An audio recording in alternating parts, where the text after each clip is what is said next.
Bonjour, nous sommes ici devant le palais de justice pour évoquer le 70e anniversaire du massacre de Tiaroy. En 1944, le 1er décembre, des soldats africains, sénégalais, maliens, d'autres pays, étaient au Sénégal. Ils ont été débarqués après la guerre et ils demandaient un rappel de solde tout à fait logique. Et justement, cela n'a pas été fait. Ils ont été massacrés. Selon les chiffres officiels, 35 morts.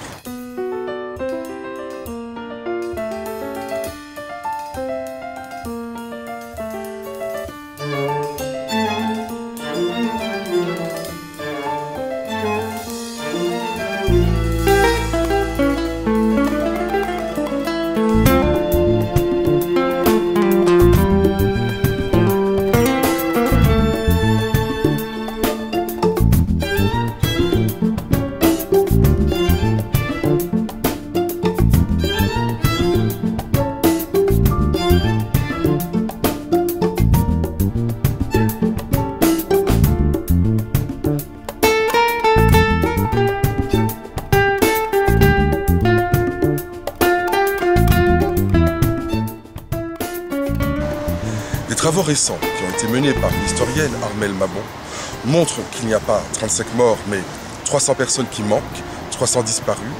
Et par ailleurs, il n'y a pas eu de mutinerie comme le démontrent ces travaux. Il ne s'agit pas d'une rébellion qui aurait été réprimée, il s'agit d'un massacre qui a été fait de sang-froid.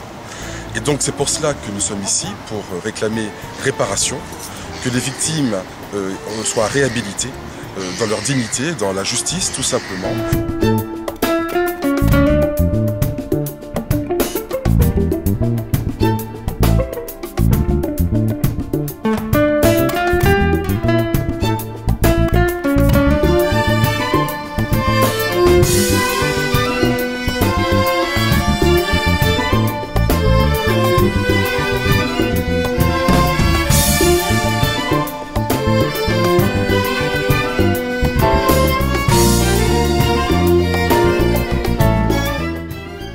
Moi je suis Yves Abibou, je suis le fils de Antoine Abibou, qui est un tirailleur qui était dans les tirailleurs sénégalais, alors que, comme on le sait, les tirailleurs sénégalais c'était des soldats de toute l'Afrique occidentale française, il est d'origine béninoise.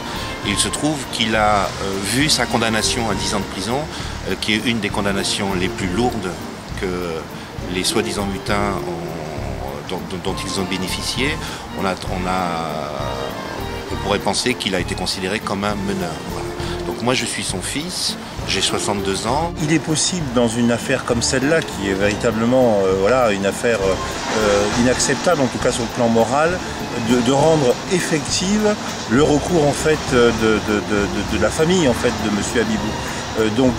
Une action est possible, c'est le recours en révision devant une commission de révision qui siège près de la Cour de cassation. Alors les éléments sont assez clairs, ils sont établis par le Code de procédure pénale. Il s'agit en fait de démontrer l'existence de faits nouveaux et d'éléments inconnus au moment du procès.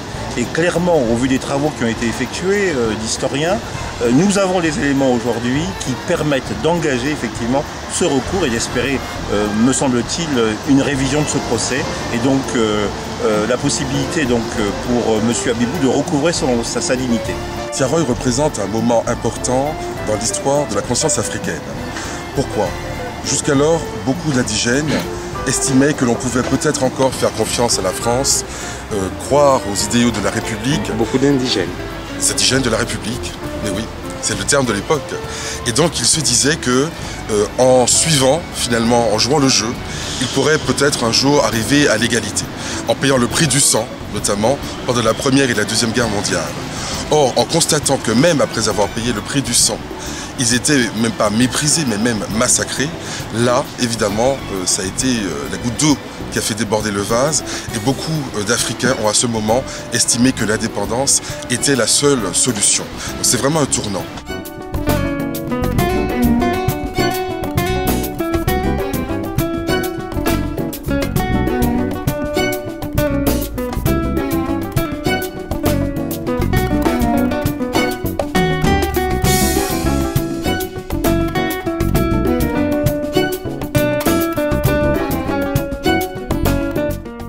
a 55 ans, j'avais à peu près 7 ans, mon père m'a raconté une histoire que j'ai oubliée pendant une quarantaine d'années, mais qui est revenue une dizaine de fois. On m'a contacté une dizaine de fois pour parler de cette affaire.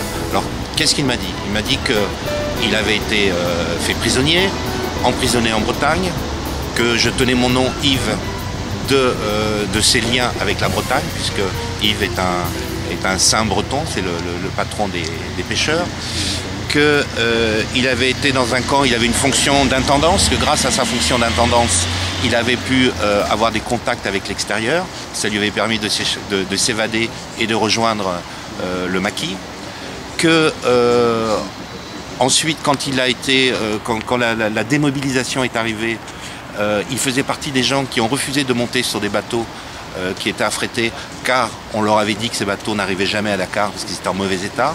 Donc il fait partie de gens qui sont montés sur des bateaux.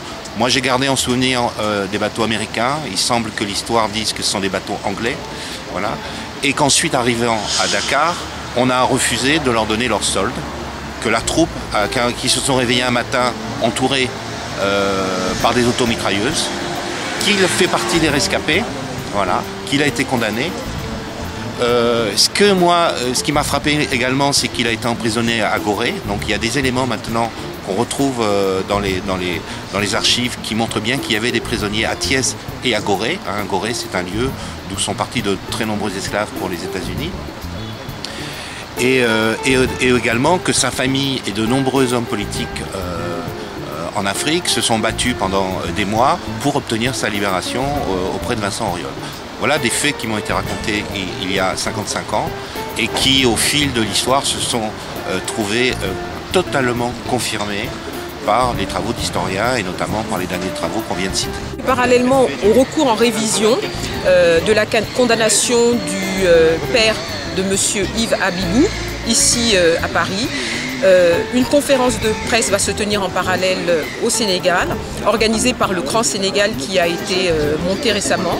Et une plainte doit être déposée pour disparition inquiétante et homicide.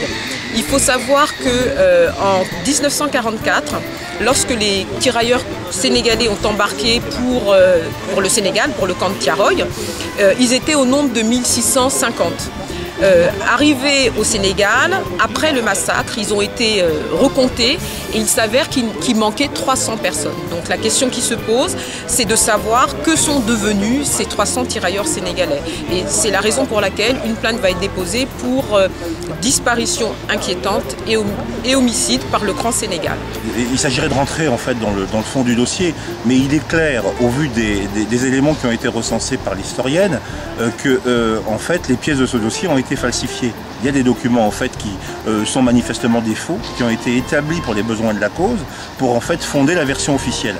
Nous ne le savions pas il y a encore 10 ou 15 ans, mais aujourd'hui c'est établi quand même scientifiquement. Et donc je pense que la commission de révision ne pourra que prendre en compte ces éléments nouveaux et effectivement permettre une révision de ce procès. Or, qu'est-ce qui va se passer ce week-end? Monsieur Hollande va se rendre à Dakar pour le sommet de la francophonie et pour restituer aussi au Sénégal les archives de Thiaroye. Le problème, c'est qu'il ne cesse de répéter la version officielle, qui est le mensonge d'État, sur le nombre de morts, donc 35, alors que c'est probablement beaucoup plus. Et les conditions. Et puis, effectivement, les conditions, c'est pas du tout une répression après une mutinerie, c'est une liquidation sommaire sans phrase.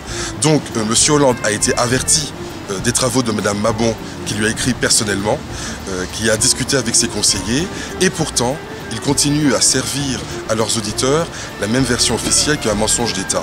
Et donc, ce mensonge sera proféré, si je comprends bien, devant toute la francophonie.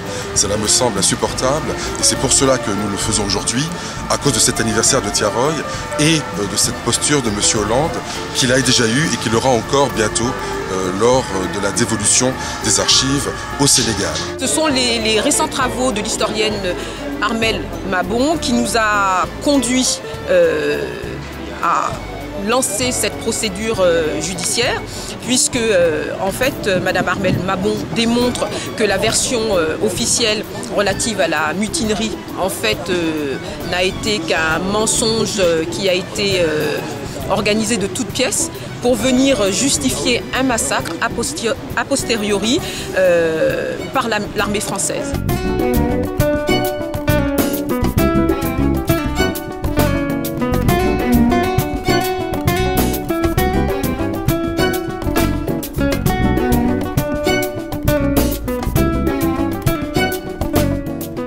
Ce que j'attends, c'est la réhabilitation de mon père. C'était un petit gradé, hein, il était adjudant, il a été dégradé, il a perdu son honneur, ses qualifications. On lui a saisi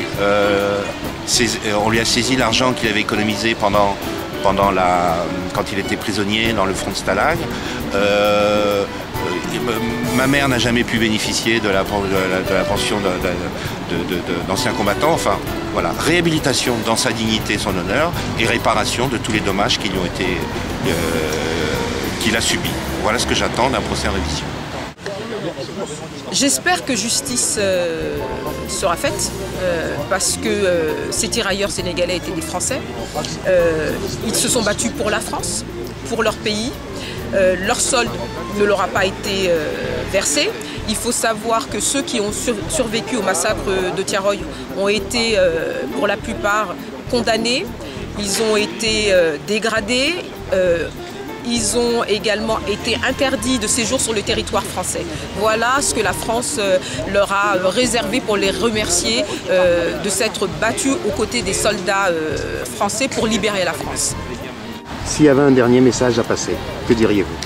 S'il y avait un dernier message, je dis que c'est un moment important, qu'on attend de Mme Taubira et de M. François Hollande qu'ils mettent un point final à cette affaire en reconnaissant les faits, comme certains déjà militaires et généraux l'ont reconnu, et qu'ils aillent au bout, qu'ils acceptent la réouverture de ce procès pour prendre en compte ces nouveaux éléments qui apparaissent et qui confirment que ce n'était pas une mutinerie, mais bien un massacre, et peut-être malheureusement un massacre organisé et prémédité.